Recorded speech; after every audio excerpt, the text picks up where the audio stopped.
First, I want you guys to take a look at what exactly Chesterfield County is trying to withhold right here behind me. That's going to be 12 body camera video files, 764 photographs and footage, an incident report with 26 witness interviews and police statements, recorded officer interviews, personnel records, and other data. Now, police say they want to protect the integrity of an active investigation, but today the family tells me they have now waited long enough to find out what happened to their son. Well, this is my first time here. It's not easy for Peggy and Michael Byers to be standing in this spot.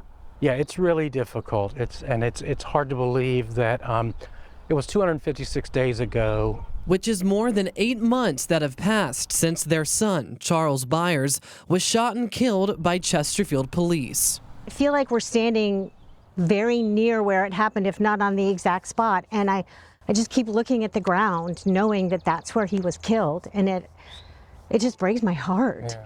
On July 8, 2023, Chesterfield police say a neighbor called 911 to report that Byers tried breaking into a home on Wycliffe Court, less than half a mile from his house.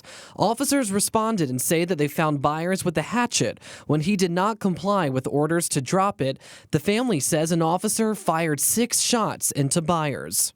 You know, he was mentally ill in the wrong place in the wrong time, and he wasn't treated. He didn't get the treatment that any human being should get by our medical system and our legal system. As we've previously reported, at the time of Byers' death, he was under an active court order to receive mental health treatment at HCA Chippenham Psychiatric Facility. But within 3 hours of being admitted, Byers was removed and arrested by Richmond police for allegedly kicking a nurse, despite his temporary detention order, which is supposed to remain effective for up to 72 hours. Records show that the hospital failed to protect Byers' patient rights and failed to maintain a safe environment for him to receive high-quality care before he was released 36 hours before his encounter with Chesterfield police. And in that hospital, there was nobody to advocate for him. There was nobody. It's supposed to be a safe place. So the family has filed a $35 million lawsuit against HCA Healthcare and Richmond police, alleging their negligence caused Byers to die. In this case, the Richmond police officer being sued subpoenaed Chesterfield police's body camera footage of the shooting, saying it's clearly relevant to determine the proximate cause of Byers' death. But Chesterfield County Police Chief Jeffrey Katz argues it's not relevant. In new court filings, he's attempting to block the release of the video and other evidence in an effort to protect the integrity of ongoing criminal and internal investigations.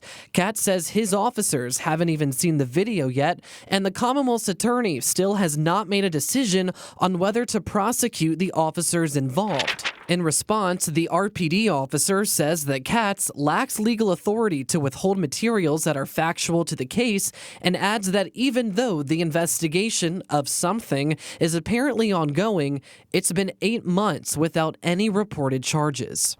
I just don't understand why it's taking so long. The family also questioning Chesterfield's timeline. My son is dead, and I want answers. We all want answers. Why are they dragging their heels? Why won't they be transparent? It's a piece of closure they'll have to continue to wait for. I think we have a right to know. You know, we deserve to know. Charlie was our son, Yeah. and he's gone forever. And Chesterfield police also denied our request under the Freedom of Information Act for those investigative files. We do know that the police department handed over its findings to Commonwealth's attorney Aaron Barr on February 6th for her to review. Earlier this month, her office told us that a prosecutorial decision would be coming in the near future. But when we followed up this week for an update, we did not receive a response. In the studio, I'm Tyler Lane for CBS 6.